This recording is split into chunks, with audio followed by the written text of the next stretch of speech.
سيدنا محمد الفاتح لما أغلق والخاتم لما سبق ناصر الحق بالحق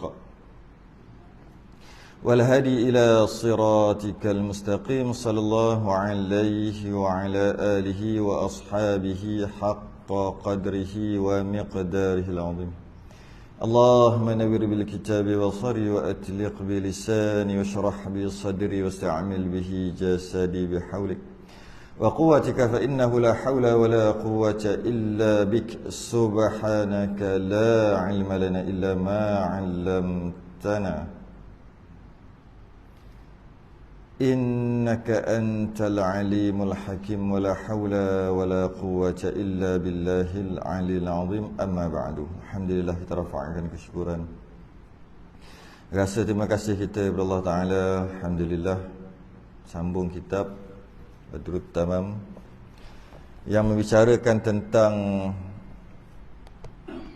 junjungan Nabi kita Muhammad sallallahu alaihi wasallam, yang mana kita berhenti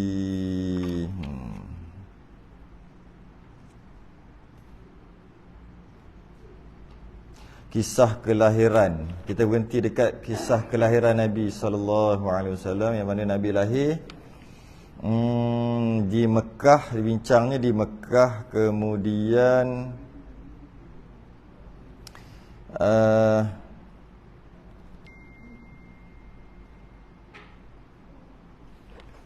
tanda-tandanya, kemudian khilaf ulama berkaitan dengan di mana Nabi dilahirkan.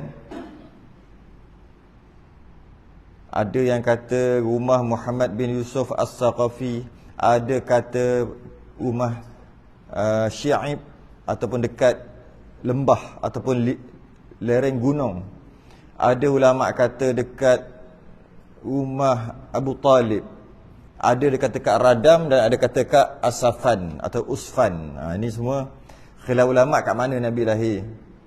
Nabi diperanakkan di mana tempat tu. Cuma yang masyhur sekali di satu tempat yang sekarang ni dah jadi maktabah ataupun perpustakaan dekat Mekah sana. Itu yang paling masyhur sekali lah. Maknanya sampai sekarang lagi boleh tengok pergi, cuma dah jadi lain lah.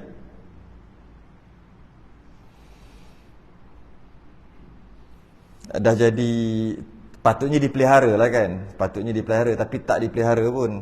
Dah jadi perpustakaan. Sambung lagi, kita kisah sambung lagi. Dan turun ia. Dah cerita dah Nabi diperanakkan ni, beranak ni, atau dilahirkan. Kemudian dan turun ia Nabi atas tangan Asy-Syafa'. Siapa Syafa' tu? Iaitu ibu bagi Abdul Rahman bin Auf. Ibu sahabat Nabi Abdul Rahman bin Auf ni, ibu dia. Dialah jadi bidan yang sambut Nabi. Dia jadi bidan yang sambut Nabi. Hal keadaannya mengangkatkan matanya ke langit. Dalam keadaan Nabi mengangkat mata pandang ke atas. Masa bayi tu, lahir-lahir mata tengok ke atas, ke langit. Dan menghantar dua tangannya atas bumi. Dua-dua tangan tu ada kat atas bumi, mata menghadap langit. Macam tu lah, tengok gitu. Ada kata dalam keadaan sujud. Lahir-lahir tu sujud. Hal keadaannya lagi, masa lahir-lahir tu bercelak dua matanya. Mata celak. Dah ada celak, bercelak dua matanya. Lagi sudah berkhitan. Bukan, belum lagi. Lagi suci. Bersih. Lahir-lahir tu bersih. Maknanya ada tak air ketuban ke, darah ke? Tak ada, bersih. Lagi terpotong pusatnya. Tali pusat terpotong sendiri. Ataupun lahir-lahir tu, keluar-keluar tu tak ada tali pusat sekali dengan dia. Maksudnya dah terpotong sekali. Tercabut. Kita tak kata terpotong. Terpotong ni ada orang potong, tercabut lah. Cabut dengan sendiri. Lagi dikhitankan. Dah siap sunat lah. Dah siap sunat. Ertinya atas rupa mereka yang sudah berkhitan. Satu pendapat. Dan pada setengah riwayat, pendapat yang lain, mengkhitankan dia oleh neneknya Abdul Muttalib. Datuk, nenek ni bahasa dulu lah. Datuk yang khitankan, yang sunat tu, yang menyunatkannya adalah Abdul Muttalib. Datuk. Pada hari yang ketujuh daripada beranaknya. Lahir-lahir hari ketujuh tu. Hari ketujuh. Ada dua pendapat dah. Yang pertama, lahir-lahir dah khitan dah. Yang kedua, hari ketujuh. Kerana itu sunat. Kerana itu sunat, sunatkan anak lelaki, termasuk perempuan, pada umur 7 hari. Sama macam Nabi. Mengikut pendapat yang kedua. Jangan sampai dah 6-7 tahun. Payah nak sunat 7 tahun. Macam-macam nak kena itulah, nak kena bagi itulah, pujuk itu, pujuk ini. Tapi taklah ni sangat. Kalau 6-7 tahun tu boleh lagi lah. Tapi jangan sampai 12 tahun. Macam orang dulu kan, orang dulu sunat umur 12, nak masuk ke tahun 1. Allah, Tok Mudin takut tengok. Sepatutnya yang terbaik adalah hari yang ke-7. Masa buat akikah tu sekali lah tu. Baik. Jadi budak tu tak adalah nak kena pujuk sangat. Alah, umur 7 hari nak pujuk apa? Satu lagi, antibody dia masih lagi kuat. Jadi jangkitan tu payah nak terjadi jangkitan. Kejap je sembuh, kejap je kering. Lepas tu pula menangis. Tak berapa nak menangis sangat, sebab memang kerja dia menangis baru umur 7 hari. Ni kalau umur 7 tahun tu sibuk menangis, umur 12 tahun, Allah hai. Jadi itu yang terbaik pada hari yang ke-7. Saya ada jumpa seorang ni dulu, dia sampai 3 kali 4 kali lari daripada Tok Mudin. Tok Mudin datang, dia lari, lompat, lari, tak balik-balik. Tak balik tu maksud lambat lepas pada tu. Dah dia tengok jauh aja, duk tunggu jauh. Ada sekali tu 2 hari dia tak balik. Oh, risau mak bapak dah. 2 hari tak balik. Takut. Satu sebab takutlah. Tapi macam mana dia boleh takut? Sedangkan dia tak pernah tengok pun orang sunat. Macam mana dia boleh takut? Salah orang tua ni lah. Saya cukup tak puati kat orang tua ni. Dia takut kan? Siap lah pakai gaji besar. Sering kata kau. Oh, siap lah mu. Memang nak gurau, ya. Zaman kita dulu, zaman dia yang duk cakap tu dulu, takkan berani lagi rumah. Memang takkan berani. Sebab waktu tu memang gitu. Tapi sekarang, budak sekarang tak macam dulu. Buat lebih kurang dia lagi rumah. Budak dulu tak ada. Dia keras. Walaupun takut, tapi dia keras juga. Dia hadap. Sebab tu orang tua-tua duk bercakap, dia buat keras, dia buat muka, buat macam tak takut. Dalam hati, nak tercabut jantung. Tapi bila datang Tok Mudin, serah diri je. Tapi budak sekarang jangan buat gurau gitu. Tak boleh buat gurau. Kesian kat mak bapak. Kita ni mungkin pakcik dia, mungkin sepupu dia, mungkin orang jiran-jiran, saudara-saudara yang terdekat adalah, kita mungkin anggap bergurau. Budak tak anggap gitu. Tambah-tambah budak yang umur 6, 7, 8 sampai 12 tu. Kesian. Sebab tu kalau nak elak semua tu senang je. Hari ke-7 sunat dah. Hari ke-7. Riwayat yang pertama, riwayat pertama kata lahir-lahir dah berkhitan. Riwayat yang kedua kata Abdul Muttalib yang khitankan Nabi pada hari ke-7. Kata ulama mungkin dihimpunkan antara dua riwayat itu dengan bahawasanya harus bahawa adalah diperanakkan dia hal keadaannya makhtun. Nak macam mana? Kan ada dua riwayat yang berbeza. Macam mana nak sekalikan, nak harmonikan dua riwayat ni? Mesti takkan salah satu betul, salah satu salah. Dua-dua ulama. Maka sebahagian ulama kata memang dilahir-lahirkan dah makhtun. Makhtun tu telah disunatkan, telah dikhitankan. Akan sebagai khitan yang tiada tam. Tapi khitan tu tak sempurna. Dah sunat tapi tak sempurna. Maka menyempurnakan oleh neneknya akan khitannya. Mak 2 kali ya sunat. Yang kedua tu sempurnakan hari ke-7. Niat ulama' dia nak harmonikan 2 pendapat tadi.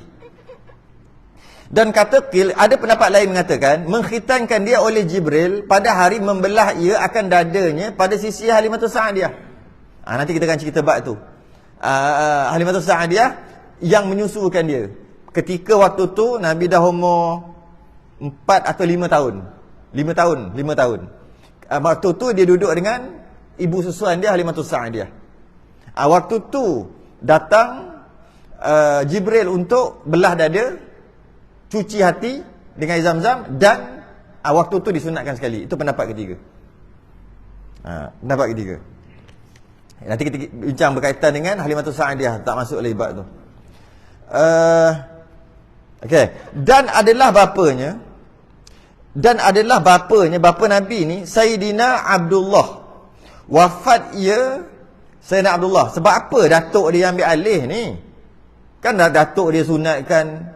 Kenapa? Adalah bapanya Sayyidina Abdullah wafat ia padahal ibunya di dalam buntingnya dengan dia.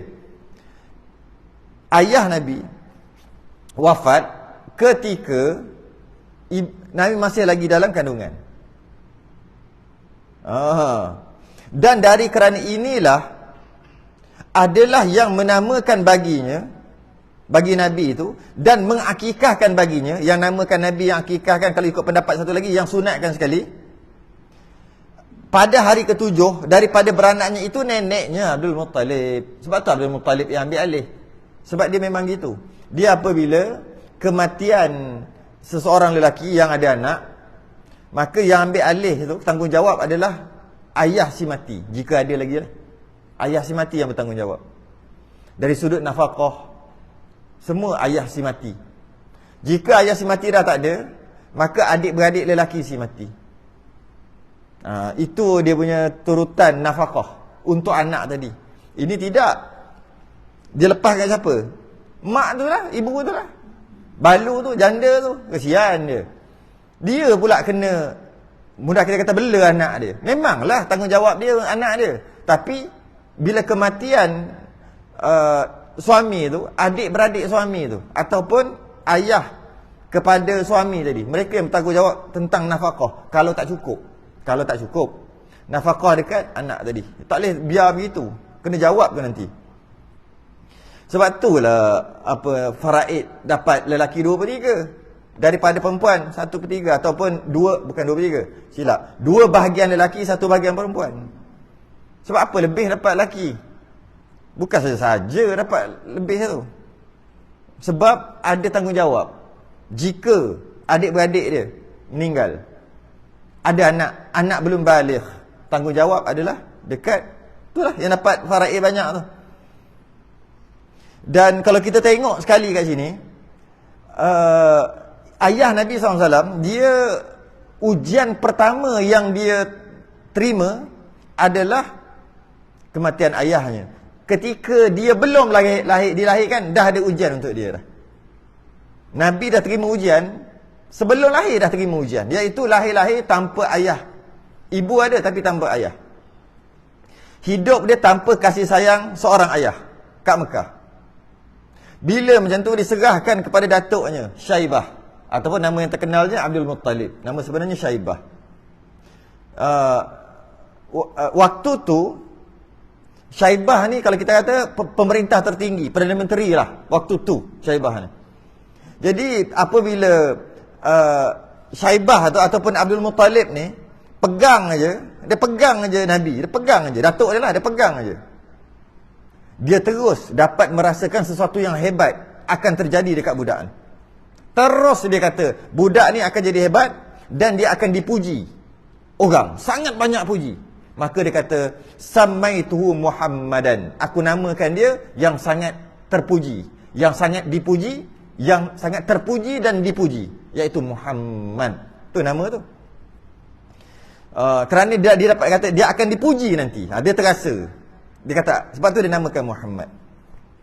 Kemudian habis cerita kat situ. Masuk cerita yang lain pula. dan menyusukan dia. Lepas dah lahir-lahir, siapa yang menyusukan dia? Oleh 8 perempuan. Dia ada 8 anak susuan, 8 emak susuan, ibu susuan Nabi ni. Mereka itu adalah, bukan ibu susuan, yang menyusukan dia, termasuk ibu dia. Ada 8. Maknanya seorang ibu dia, 7 lagi ibu susuan. Yang pertama ibu dia Sayyidatina Aminah 3 hari dan kata kil 7 hari. 3 hari ataupun paling banyak kata pendapat 7 hari je ibu dia susukan dia. Hanya 7 hari. Setengah pendapat kata 3 hari saja. Habis siapa lagi yang menyusukan lepas pada tu? Dan Suwaibah Al-Aslamiyah. Siapa Suwaibah ni? Suwaibah ni jariah, hamba. Hamba siapa? Hamba saya, Abu Lahab. Yang ada surah tu, surah Lahab tu. Tabbat siada Abi Lahabin wa tab. Kan? Celaka 2 tangan Abu Lahab. Tu. Bukan Abu Lahab tu. Abu Lahab tu pakcik dia, maksudnya hamba kepada Abu Lahab. Hamba kepada Abu Lahab. Kenapa Abu Lahab tiba-tiba hamba kepada Abu Lahab susukan Nabi ni? Kenapa? Ni disebut sini. Yang merdeka ia akan dia tatkala mengkhabar ia akan dia dengan kesukaan beranaknya. Bila Abu Lahab dengar Nabi ni lahir, sebelum gaduh lah, lepas tu baru bergaduh. Mula-mula tu dia seronoknya dapat anak saudara. Dia ada seorang hamba, nama hamba dia Suwaibah. Dia merdekakan Suwaibah tu. Tapi sebelum tu dia kata, engkau pergi tengoklah anak tu, anak saudara aku ni, dan aku merdekakan kau. Dan disusunya akan dia beberapa hari dahulu daripada datang Halimatus Sa'diyah. Sebelum Halimatus Sa'diyah ni terkenal lah ibu susu Nabi. Sebelum tu Suwaibah ni yang susukan.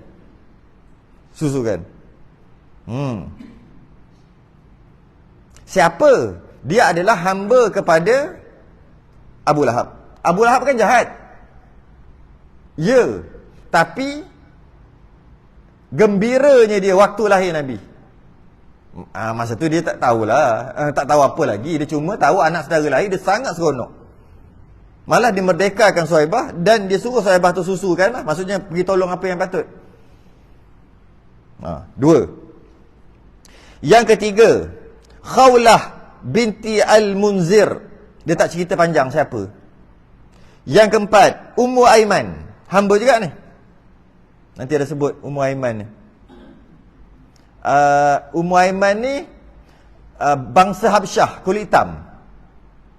Ummu Aiman yang diwariskan oleh ayah Nabi, ada hamba, tu warisan tu lah, orang kulit hitam. Yang kelima, satu perempuan bangsa Sa'diyah, juga lain daripada Halimah. Halimatus Sa'diyah, Sa'diyah tu nama bangsa, nama qabilah. Nama qabilah dia Sa'diyah. Jadi Halimah Sa'diyah. Sa'diyah tu bukan nama. Sa'diyah tu macam bangsa, qabilah. Jadi ada seorang daripada bangsa Sa'diyah susukan Nabi juga disebut, dan dia tak cerita panjang bab tu. Yang keenam, dan 3 perempuan. 3 perempuan. Nama tiap-tiap satunya Atikah. Dengan sebab itulah dikatakan dia Ibnul Awatik. Ibnul Awatik. Antara nama Nabi Ibnul Awatik, anak kepada Atikah. Anak kepada 3 Atikah. Maksudnya ada 3 orang yang nama 3-3 Atikah, perempuan, susukan Nabi. Dan dia tak cerita panjang. Sebenarnya ada cerita panjang ni. Ni cerita dalam kisah Berzanji ada. Berzanji yang kita duk baca tu lah. Tapi kita tak faham kita baca. Kita duk abtadiul imla, kita duk bunyalah sedap kita punya suara, tapi tak faham pun. Dia ada cerita dalam tu berkaitan dengan Ibnul Awatik. Jadi, dan seorang lagi semestinya, dan yang terlebih banyak menyusukan dia, yang paling banyak menyusukan dia, Halimah As-Sa'diyah.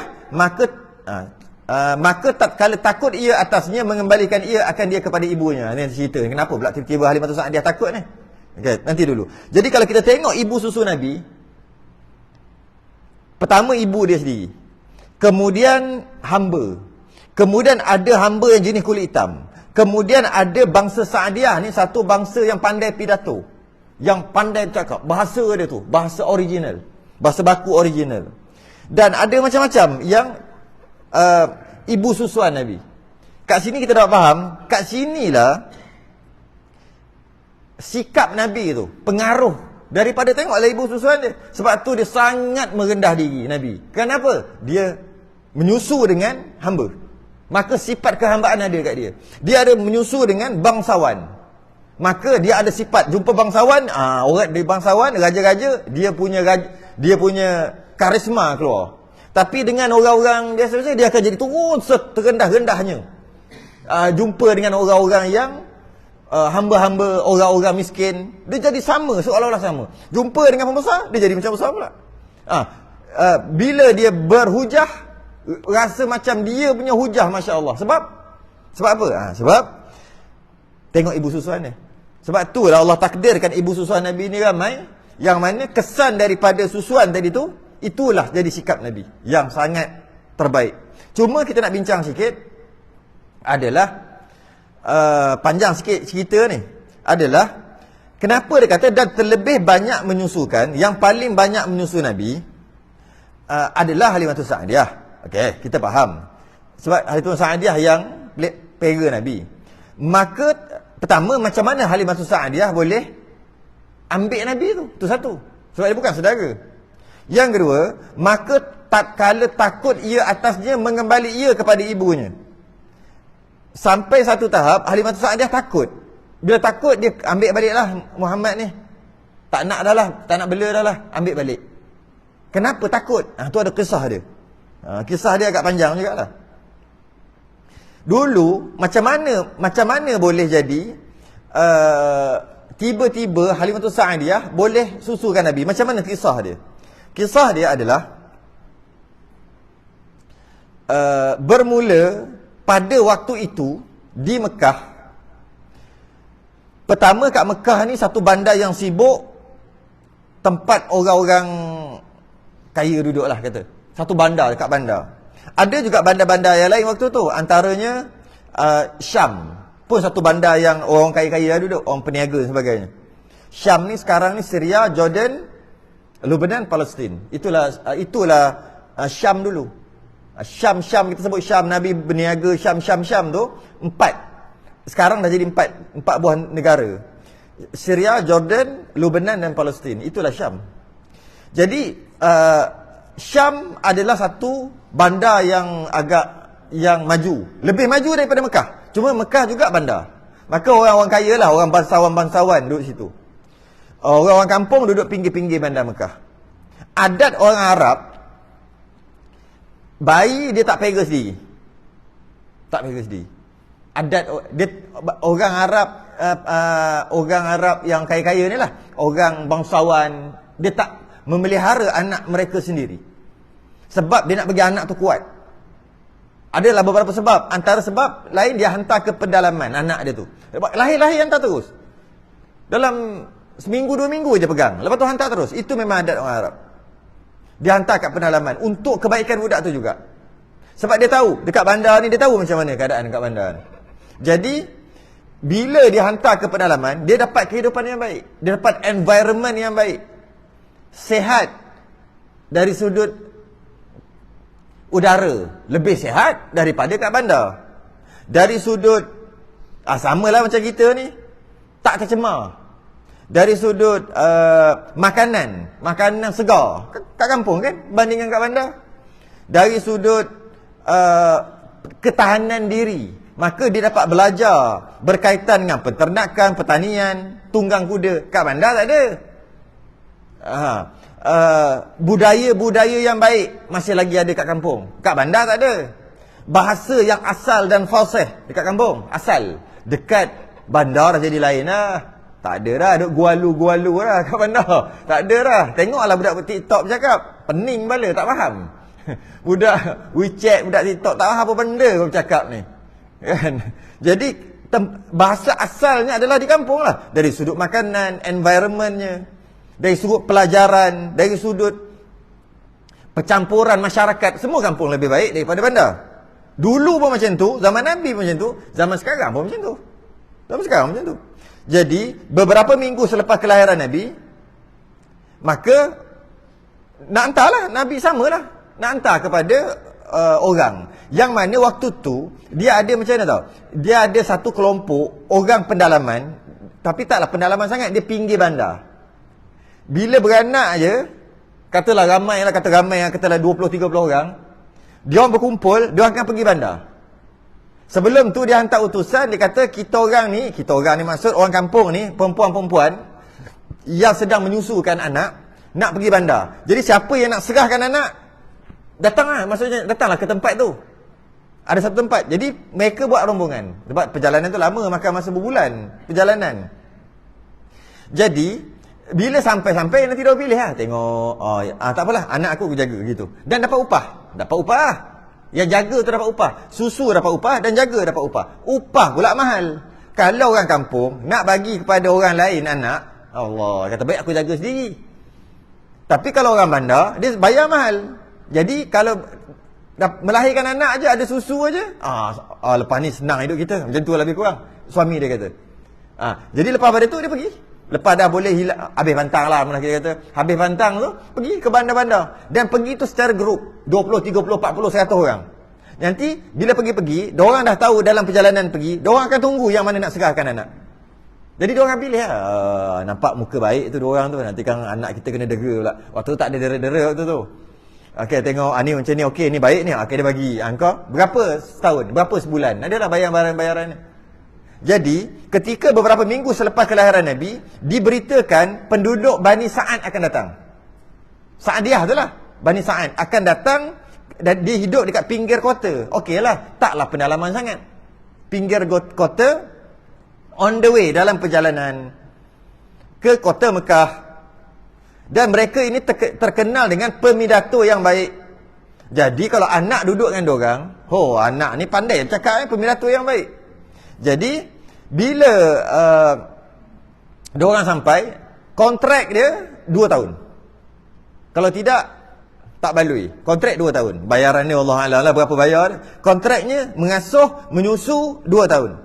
Maka ramailah berkumpul dekat kat Mekah waktu tu nak serahkan anak masing-masing. Bila kumpulan Bani Sa'ad sampai, maka pakat-pakat pilih seorang. Pakat pilih, ini sesuai. Pakat pilih lah. Kalau kita fikir, waktu tu kambing, lembu, unta memang banyak. Malah mereka minum susu biasa. Tapi tetap tak bagi susu unta dekat anak. Tak bagi susu kambing, susu lembu dekat anak. Tapi kita elok-elok susu ada bagi susu lembu kan anak. Dah lah bukan susu lembu original. Susu lembu dah formula kan dah. Dah proses. Entah jadi apa dah. Dah masuk macam-macam dah. Bukan original tu. Dah campur macam-macam dalam tu. Sebab tu tahan lama. Cuba susu lembu, kita letak kat luar. Letak kat luar, atas meja. Tengok 3 hari. Masam. Tapi kenapa susu tepung tu, susu yang kata susu lembu tu, letak setahun elok lagi. Expired je. Kenapa? Maknanya dah campur benda lain. Nama susu lembu. Nama susu formula. Orang dulu, walaupun susu tu original, susu lembu, susu kambing, susu unta, original pun tak bagi kat budak. Dia cari orang, susu orang juga. Sebab ini anak orang, ni bukan anak lembu. Anak orang. Jadi, bagi susu orang lah juga. Kita tengok dulu. Tapi sekarang kita tak tahulah kenapa bagi. Lainlah ada masalah. Walaupun tak ada susu sekalipun, serah ataupun upahlah orang lain. Kita tak ada, maksud Melayu tak ada berapa sangat. Ibu susuan ni dia tak berapa sangat. Dia tak berapa ada. Tapi saya dengar orang cerita dulu, dia kata duk Felda dulu. Dia amalkan juga. Yang Felda baru buka, saya dengar orang cerita, dia tak pernah duk Felda pun.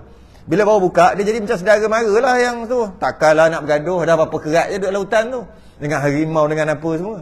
Jadi kadang-kadang, diorang ni pergi kerja lah, masuk pergi meladang lah, pergi Felda.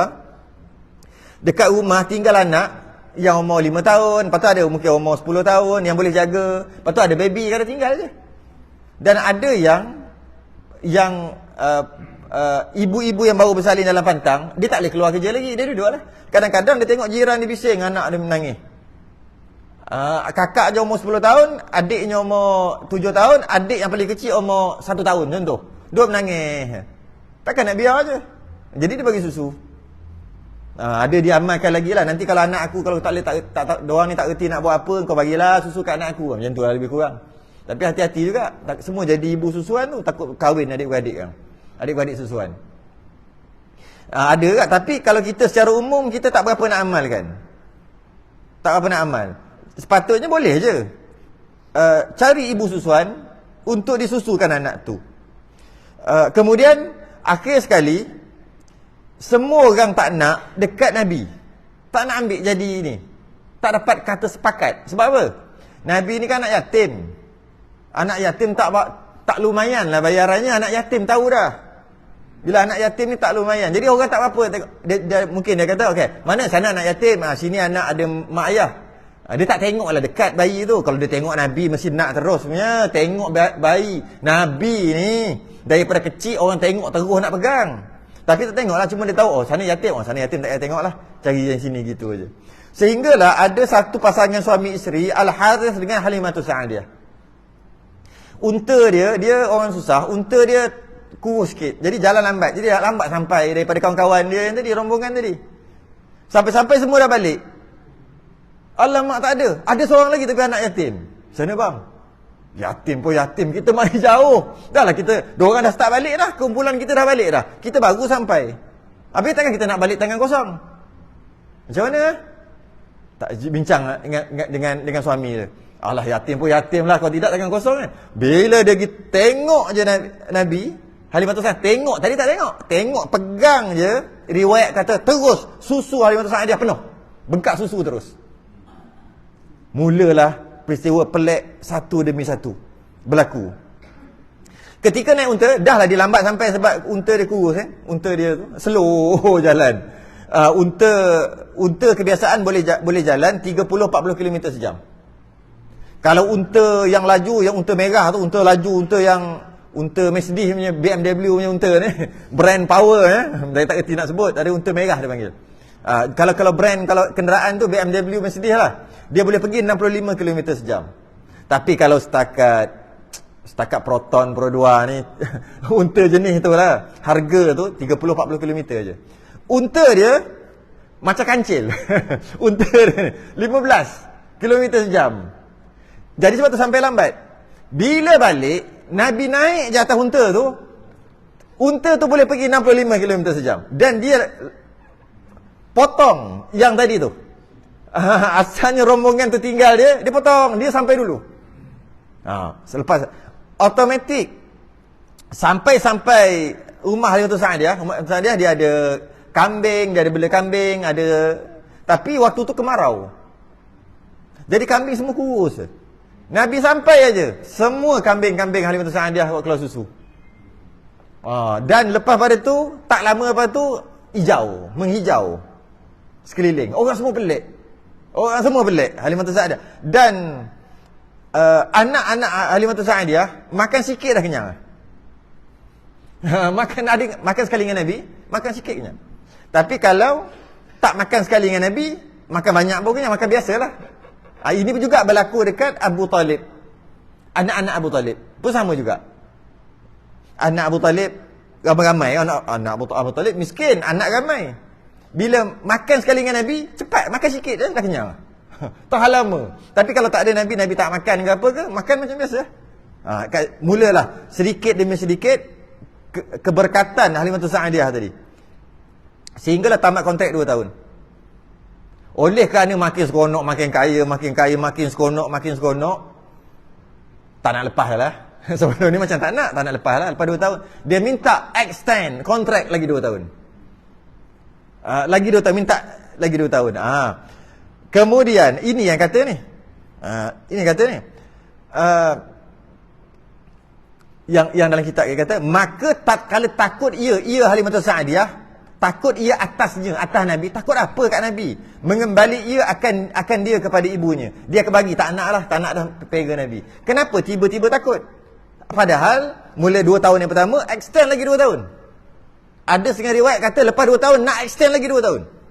Maknanya dah tahun keempat, tahun kelima masih lagi dengan Halimatus Sa'diyah. Sebab apa? Sebab nampak sangat kelebihan Nabi ada kat situ. Jadi kenapa tiba-tiba kita kata tak mau dah. Tak mau bela dah, tak mau dah. Kenapa? Kerana pada satu hari anak-anak Halimah Sa'diyah ni dengan Nabi main-main lah, budak-budak main lari-lari. Kemudian anak dia seorang ni balik rumah, dia jerit, mak, Muhammad kena bunuh. Oh, menyegap, nak tercabut jantung rasa.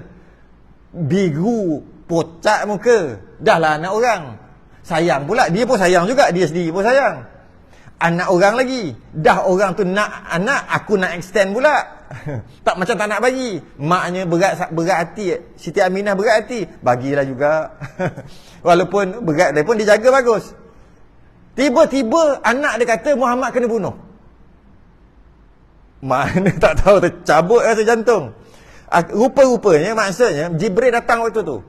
Jibril datang belah Nabi. Nabi dibelah dadanya beberapa kali. Dia belah dada. Dan ada sekali lagi tu sebelum Isra' Mi'raj, belah dada kat, itu dah besar lah. Nabi dibelah dada pada kecil-kecil lagi. Ada kata pendapat umur waktu tu umur 4 ataupun 5 ataupun 6 tahun. Ada khilaf ulama. Masuk kecil lagi. Malaikat datang, jumpa Nabi, belah dada Nabi, buang gumpalan hitam yang tempat jadi rumah setan dekat hati tu, ataupun kita panggil jantung, tanpa bius. Tak apa lah. Doktor pakar, Doktor Jibril, Doktor Mikael, Doktor Israfil, 3 datang. Tak ada bius. Belah terus keluar jantung. Hati tu, qalbu tu, kita terjemahkan hati. Dia bukan hati, dia jantung. Betul orang dulu panggil jantung hati. Bukan hati yang tapis darah kotor tu. Bukan situ, jantung. Yang sebut qalbu tu jantung. Cuma Melayu kata hati. Tapi dulu Melayu kata jantung hati. Kemudian sekarang baru kata hati. Akhir sekali kita fikir hati-hati itu hati yang proses darah tu lah. Darah kotor tu. Bukan. Jantung. Keluarkan jantung hati Nabi. Belah. Boleh doktor sekarang buat. Lepas tu cakap dekat Dr. Mikael. Pergi ambil air zam-zam. 3 bekas. Tuang. Basuh. Kalau kemudian tutup balik. Tak ada bius, tak ada apa, tak jahit, tutup balik. Tapi ada parut. Ada parut. Bila macam tu, budak-budak ni nampak itu budak-budak kata Muhammad kena bunuh tu. Akhir sekali, tak tahu cari-cari tak jumpa. Akhir sekali balik. Ya Allah balik. Buka baju, ada parut sikit. Nampak ada parut. Itu yang pucat tu. Lepas tak marah. Itu yang pulangkan balik. Lepas tu kita kata. Tapi dia tak cerita lah. Dan terlebih banyak menyusulkan dia Halimah Sa'diyah, maka kalau takut ia atasnya. Takut Halimah Sa'diyah takut atas Nabi, mengembalikan dia bagi balik ia akan Nabi kepada ibunya. Takut ni. Takut lepas ni jadi betul-betul ke apa. Ibu Nabi tak boleh. Tak heran pun, tak kata apalah anak aku, tak ada pun. Sebab ketika dalam kandungan, lagilah banyak berlaku benda pelik. Ketika lahir, yang kita cerita sebelum ni lah, keluar bukan ikut jalan biasa, keluar ikut bawah pusat, terbelah 2, terbelah begitu, tak ada darah, keluar dalam keadaan suci kering. Lagi pelik yang tu. Keluar pula yang kita bincang sebelum ni, cahaya, dia terpaksa ambil, periuk lah mudah kata, tutup. Sebab cahaya, takut orang kata apa. Kalau sekarang boleh kata, ada pampir ke kalau sekarang? Dulu orang nak cakap apa? Dia cahaya macam pampir tu lah, cahaya naik atas tu. Macam-macam lagi benda-benda pelik. Tiba-tiba datang pula burung ada, duduk tenangkan dia burung. Datang pula lelaki yang tiba-tiba, rupa lelaki yang duduk atas udara. Kita baca sebelum ni. Itu lagi pelik. Setakat belah ada parut ni tak pelik lah. Itu lagi pelik. Tak kira yang dia mimpi lagi. Macam-macam lagi. Okey. Habis. Sambung lagi. Kewafatan Sayyidatina Aminah.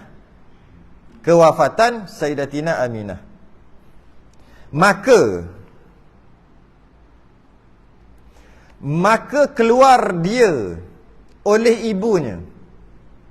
Maka keluar dengan dia oleh ibunya kepada Madinah kerana ziarah akan beberapa bapa muda. Bapa muda ni bapa saudara, pihak ibunya. Habislah cerita. Bila serah balik kepada mak dia, barulah nak rasa kasih sayang seorang mak. Kasih sayang seorang ayah memang tak boleh rasa dah. Baru nak rasa kasih sayang seorang ibu. Bila dah serah balik, Umur ni ada kata orang 5 tahun 6 tahun area tu lah. Maka keluar dia, seronoklah ibu dia. Ibu dia bawa, yelah semua tak kenal lagi saudara mara. Mestilah kena kenalkan saudara mara, kan duduk dengan orang. Ibunya kepada Madinah, pergi ke area Madinah, waktu tu nama Yathrib lah, kerana ziarah akan beberapa bapa muda. Pergi ziarah pakcik-pakcik pakcik-pakcik. Pihak ibunya daripada Bani An-Najjar. Artinya bapa muda sebelah ibu neneknya Abdul Muttalib. Bapa muda, bapa saudara sebelah ibu neneknya Abdul Muttalib. Maknanya belah ayah lah. Abdul Muttalib tu kan belah ayah, kan datuk belah ayah. Maka bawa pergi jumpa. Oh ni kenal lah, inilah anak saudara. Inilah anak saudara. Inilah anak Abdullah, arwah Abdullah. Gitu aku pergi kenal kan. Dekat Bani Najjar. Saudara mara Abdul Muttalib lah. Maka sakit ibunya, tak kala pulang dengan dia baru nak rasa kasih sayang seorang ibu. Sakit pula. Dan wafat ia radhiyallahu anha, wafat ia, meninggal kat situ. Dan ditanam, kita baca dulu lah, jadi kita syarah balik. Dan ditanam pada tempat yang bernama Abwa. On the way, perjalanan balik itu meninggal pula. Baru je berapa, sebulan 2 dapat kasih sayang seorang ibu. Dan adalah umur Nabi pada ketika itu 6 tahun. Atas qaul Ibnu Ishaq, satu pendapat kata 6 tahun. Maka mengasuh ia oleh Ummu Aiman. Ummu Aiman ni siapa? Yang sebut tadi tu lah, yang menyusukan dia tu. Yang bangsa Habsyah, orang kulit hitam Afrika, yang mempusakakan dia oleh Nabi SAW daripada bapanya. Maksudnya hamba bapa dia Abdullah tu lah, bila meninggal dia pusaka. Hamba ni boleh dipusakai kerana hamba ni dimiliki, maka dia boleh dipusakai. Jadi kiranya hamba Nabi lah, hamba Nabi. Dialah yang jaga. Sebab pergi dengan Sayyidatina Aminah tu, pergi tu bawa seorang hamba. Bawa seorang hamba. Pergi jumpa, masa balik tu meninggal, tinggallah dia dengan hamba je, dengan Ummu Aiman. Ummu Aiman ni yang diriwayatkan minum air kencing Nabi setelah jadi Nabi lah, bukan kecil tu. Maka Nabi kata perut Ummu Aiman takkan masuk neraka. Sebab kita dah sebut sebelum ni, apa yang keluar dekat Nabi, dia bukan najis. Dia adalah fudalat, adalah lebihan. Sebab Nabi tak ada najis. Tak ada. Dia Nabi. Tak sama macam kita. Dan menanggung ia akan dia kepada neneknya. Bawa menanggung tu bawa pikul lah. Yalah nak berjalan jauh, tak tahulah berapa jauh perjalanan. Menanggung akan dia kepada neneknya Abdul Muttalib. Bawa nak pergi kat datuk lah. Siapa lagi ada? Bawa pergi kat datuk. Sebab kalau ayah meninggal, ayah pada yang meninggal tu lah, datuk lah, belah ayah. Pada negeri Mekah, bawa pergi Mekah. Maka memelihara ia akan dia hingga cukup 8 tahun. Duduk dengan Abdul Muttalib 8 tahun. Itu secara ringkasnya. Detailnya, setelah dalam 3 bulan lepas Siti Aminah ambil Nabi, maknanya Nabi dapat hidup dengan ibu dia cuma 3 bulan. Dapat kasih sayang seorang ibu 3 bulan aja. Kemudian bila dia pergi ke melawat saudara mara Bani Najjar dekat Madinah, pergi bersama Ummu Aiman, seorang hamba yang diwarisi oleh ayahnya Abdullah bin Abdul Muttalib. Sikit cerita Ummu Aiman ni. Ummu Aiman ni akhirnya dikahwinkan dengan anak angkat Nabi, Zaid bin Harithah. Hasil perkahwinan ni lahir seorang anak nama Usamah bin Zaid. Terkenal semua tu. Usamah ni Nabi anggap dia cucu lah. Sebab Zaid ni anak angkat Nabi. Zaid bin Harithah ni anak angkat Nabi. Nabi pernah tukar Zaid bin Muhammad, maka turun ayat Quran, tak bagi buat gitu. Zaid bin Harithah tetap Harithah. Sebab kalau letak Zaid bin Muhammad sebab anak angkat, maka dah nasab yang sebenar telah kacau dekat situ. Maka Nabi tukar balik, tak boleh. Sebab tu tak boleh anak ambil anak angkat, boleh, tak boleh letak nama bin gitu. Tak boleh, berdosa. Nabi pernah letak, Kemudian turun ayat mengatakan tak boleh letak. Tak boleh letak. Nabi tak ada anak lelaki yang besar. Semua wafat kecil. Jadi Zaid bin Harithah ni anak angkat Nabi. Nabi kahwinkan dengan Ummu Aiman. Cerita sikit lah. Maknanya Ummu Aiman waktu tu kecil lah masa tu. Sebab Nabi boleh kahwinkan. Masa tu kecil sangat lah Ummu Aiman ni. Berapa tahun apa? Tak sampai belasan tahun je kot. Tak apa, kurang ke 10 tahun kot apa. Kalau tengok pada waktu tu kan. Jadi kenapa ibu Nabi bawa Nabi pergi jumpa saudara mara? Sebab tak pernah jumpa, satu. Kenapa lagi sebab? Sebab nak pergi ke makam suami dia. Makam ayah kepada Nabi. Nak pergi melawat. Dekat Yathrib pada waktu tu. Dalam perjalanan tu lah dia meninggal dekat Abwa' tu. Kita tengok, lepas satu-satu ujian Nabi terima. Lepas satu-satu. Sebab apa? Kalau kita tengok, kaum Nabi sendiri akan tolak apa yang Nabi akan bawa nanti. Risalah yang Nabi akan bawa, kaum dia akan tolak. Maknanya kalau kaum kita ni, geng kita, bangsa kita, waktu dulu, satu kaum tu, dia memanglah, kalau kaum tu dia memang kaum aku, kau jangan buat, boleh perang dengan sebab kacau kaum dia. Memang dulu kuat gitu. Tapi dalam keadaan kaum menjaga kaum, kabilah menjaga kabilah masing-masing, tiba-tiba kabilah Nabi, kaum Nabi tak jaga Nabi, malah dia buang Nabi. Nanti masa Nabi sampaikan Islam kan. Jadi oleh kerana Nabi perlu berhadapan dengan kaum yang buang dia sendiri. Kan dia akhir sekali pergi Madinah. Lepas tu baru kaum dia terima. Kaum tu masuk Quraisy lah. Asalnya Quraisy terima Nabi. Bila Nabi sampaikan Islam kan dia buang. Sampai perang. Akhir sekali Nabi kan kena hijrah. Jadi macam mana orang yang nak dibuang oleh kaum, saudara mara buang, kaum dia buang, semua buang dia. Oi, down sangat. Macam mana nak sediakan manusia yang kuat supaya apabila kaum dia buang nanti dia kuat juga. Maka daripada kecil dia ajar. Daripada kecil baru pertama tak dapat kasih sayang ayah. Tak, bukan manja-manja, nangis-nangis bukannya. Lepas tu baru dapat 3 bulan kasih sayang, baru panggil Umi. 3 bulan baru pandai panggil Umi. Allah tarik. Dia kena keras. Tak ada, dia kena keras orang ni. Orang ni dia kena, Allah sediakan satu sosok tubuh yang nanti ujiannya sangat berat. Sampaikan kaum dia akan tolak dia waktu tu. Alam yajid kayatiman fa'awa. Kami dapati kamu yatim, kemudian fa'awa. Kami yang melindungi kami. Allah yang lindungi Nabi ketika itu. Sebab daripada kecil lagi tak ada. Ibu melindung. Sikit-sikit gaduh, ngadu kat ibu, tak sempat.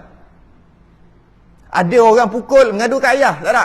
Tak ada. Siapa yang nak lindungi Nabi? Tak ada lain, Allah saja. Nak bagi. Supaya nanti kalau ada penduduk yang tak terima, malah ada penduduk yang baling batu Nabi sampai berdarah-darah. Memang kisah tu sangat masyhur. Nabi pergi dakwah kena baling batu dengan budak-budak. Jadi kita kalau tengok pada perjalanan hidup Nabi tu, memang Allah nak sediakan satu orang yang sangat kuat dalamannya. Bukan manja, tak manja. Dari sudut dalaman. Ummu Aiman bawa balik Nabi, serah kepada datuknya Syaibah. Duduk dengan datuk Syaibah. Tak lama lepas tu datuk je pula meninggal. Duduk dengan Abu Talib. Abu Talib anak ramai. Tak lama lepas tu Abu Talib pula meninggal. Lepas tu kahwin. Ini secara ringkas, nanti kita cerita balik. Kahwin dengan orang kaya, lega lah sikit. Lepas tu pula meninggal. Akhir sekali Allah hiburkan dengan Isra Mi'raj. Kalau nak tengok, Nabi melihat anaknya sendiri wafat, meninggal. 6 orang, anaknya 7. Seorang je yang Fatimah yang melihat Nabi wafat. Nabi melihat 6 orang. Kenapa? Allah, beratnya. Dah lah mak gitu, mak 3 bulan je dapat, ayah tak dapat rasa, lepas satu-satu kaum dia buang. Dia melihat kematian, kewafatan anaknya sendiri 6 orang daripada kecil-kecil. Kenapa tu? Kerana ni nak jadi Nabi ni. Sebab tu Nabi kuat. Nabi kuat. Kenapa? Apa-apa Allah aja, serah. Serah, ma fi qalbi ghairullah. Dalam hati tak ada melainkan Allah aja. Allah aja. Ala inna awliya Allah la khaufun alaihim wa lahum yahzanun. Dalam hati dia tak ada melainkan Allah aja. Jadi sikit cerita, bukan apa? Sikit cerita, bila Ummu Aiman bawa jumpa datuk dia, hidup senang lah sikit datuk dia. Sebab datuk dia kan orang besar, orang nombor satu. Ketika Abrahah nak serang Kaabah, sebelum dia serang, kan dia tak puas hati dengan Kaabah, ramai pergi sampai maju Kaabah. Abrahah nak serang, dia berhenti kat satu tempat dulu, Wadi Muhassir nama tempat tu. Dia berhenti kat situ, dia hantar spy, bukan hantar spy, dia hantar utusan, suruh jumpa orang paling besar dekat Mekah. Suruh dia keluar Mekah, aku nak cerita dulu sebelum aku serang. Kau tim you kalau boleh kau tim. Siapa yang dorang bilik, siapa yang nak kena pergi? Syaibah, Abdul Muttalib nombor satu. Lepas bincang, Abdul Muttalib kata apa? Kau pulangkan 200 ekor kambing aku. Aku nak musnahkan Kaabah ni. Syaibah tak peduli. Aku nak 200 ekor. Sebab dia ambil 200 ekor. Masa on the way tu dia tengok, banyak kambing ni. Menarik ni. Abraha jahat. Lepas tu dia nak runtuhkan Kaabah. Alang-alang kita ambil. Dapat tahu ke tuan punya kambing? Rupanya tuan punya kambing PM punya. Perdana Menteri punya kambing. Dapat tahu, tapi dia bawa tentera banyak. Tak boleh lawan. Tapi memang kena ambil dah. Kena rampas dah. Bila dia panggil, aku nak runtuhkan Kaabah. Aku nak rosakkan Kaabah semua. Nak runtuhkan Kaabah. Aku tak peduli. Aku nak 200 ekor kambing. Kata, kau biar betul. Kau orang pembesar kat Mekah ni. Aku sibuk nak runtuhkan Mekah. Mekah tu setakat 200 ekor kambing. Berapa sangat? Berapa nilainya nak banding dengan aku nak runtuhkan Kaabah? Aku nak juga 200 ekor. Pulangkan balik. Akhir sekali dia kata, kenapa kau tak peduli dekat Kaabah ni? Dia kata, Kaabah tu ada tuannya. Biar tuannya lah jaga. Allah lah maksudnya. Aku tuan kambing. Aku nak aku punya kambing. Akhir sekali dapat kambing. Akhir sekali tak sempat nak pergi. Datang burung ababil kan. Cerita nak bagi tahu siapa yang dipanggil orang yang sebagai wakil pada Mekah pada waktu tu untuk bincang dengan Abraha. Syaibah, Abdul Muttalib. Jadi bila dipulangkan, diberi, kata inilah datang Ummu Aiman. Saya agak umur dia kecil lagi. Tak ingat masa muka 9 tahun ke 10 tahun ke. Hamba kan waktu tu kecil. Pikul Nabi. Bawa pergi jumpa, ni datuk dia, ni datuk dia. Ni Muhammad kematian sebab Allah. Sedihlah rasa Abdul Muttalib. Maka Abdul Muttalib pun ambil bela. Duduk dengan Abdul Muttalib. Cuma Abdul Muttalib tu waktu tu orang paling besar. Ada satu tempat namanya Darun Nadwah. Bahasa sekarang boleh kita kata parlimen lah, Dewan Rakyat. Kita kata gitu lah, mudah kata. Memang kalau ada apa-apa bincang di situ. Apa-apa masalah banjir, masalah kemarau, masalah tak cukup makan, semua bincang di situ. Ahli politik semua bincang di situ. Mudah kata Dewan Rakyat, parlimen. Kan ada kursi speaker. Satu. Siapa duduk kat situ? Situlah Abdul Muttalib. Dan orang lain tak berani duduk di situ. Tapi bila dia duduk kan, dia bawa Nabi pergi situ, Nabi masuk situ, berlari duduk situ dulu. Pusing-pusing lagi dia punya. Duduk terus kat kursi tu. Orang lain semua, jangan. Abdul Muttalib kata biar. Selama ni tak ada orang boleh duduk situ melainkan dia je. Yalah, speaker. Mana orang lain boleh duduk? Dia paling besar waktu tu, dekat Darun Nadwah tu. Tapi dengan Nabi, cucu dia biar duduk. Itu yang kata orang kata. Kadang-kadang datuk ni sayang kat cucu lebih pada bapak sayang kat anak. Ayah nak pukul anak, ada nak cubit telinga ke, nak cubit ke apa ke, kena sono dengan datuk dia, kau jangan sentuh cucu aku. Kau jangan sentuh cucu aku. Kadang-kadang dia punya sayang tu lebih lagi daripada ayah. Jadi biar duduk. Duduk boleh, orang lain semua pelik. Padahal tak boleh main kat situ. Sebab apa tau? Sebab Abdul Muttalib ni nampak dah. Satu hari nanti tempat dia bukan kat situ, lebih lagi besar. Dah nampak dia punya karisma tu dekat Nabi. Nabi mesti daripada kecil lagi nampak. Macam singgah sana duduk kat situ. Selepas 2 tahun, habislah. Selepas 2 tahun dapat merasai kasih sayang seorang datuk pula, 2 tahun duduk. Ujian seterusnya. Abdul Muttalib meninggal dunia. Maka kat sini Nabi dapat faham beberapa perkara. Dia tak ada orang, tak ada makhluk yang dapat backup dia. Tu. Kita sikit-sikit kabel lah. Tak apa lah, aku ada pakcik aku, ketua polis tu. Kalau kena saman sikit aku suruh dia ni dapat diskaun. Ada je backup kita. Tak apa, aku ada kawan aku lawyer. Nanti dia lawyer hebat, nanti aku boleh tolong dia lawan boleh menang. Contohlah. Tak apa, ada je kita punya dalam kepala kita nak buat apa-apa, jadi apa-apa kat kita, benda-benda buruk, ada je kita punya kabel, yang mana kabel kita tu makhluk. Maknanya kita bergantung dengan makhluk. Tak salah bergantung dengan makhluk. Memanglah, malah kita makan nasi pun bergantung dengan makhluk. Bukan kita buat padi sendiri. Bukan salah. Cuma kita sentiasa bergantung dengan makhluk. Dalam kepala kita sentiasa bergantung dengan makhluk. Jangan kata salah, tak salah. Kalau tak bergantung dengan makhluk, macam mana kita nak naik kereta, macam mana kita nak duduk ni, semua bukan kita buat, orang buat, bergantung makhluk lah tu. Cuma Nabi ni, bila Nabi dalam kepala dia, dalam hati dia, tak boleh bergantung dengan makhluk. Dia hanya bergantung dengan Allah.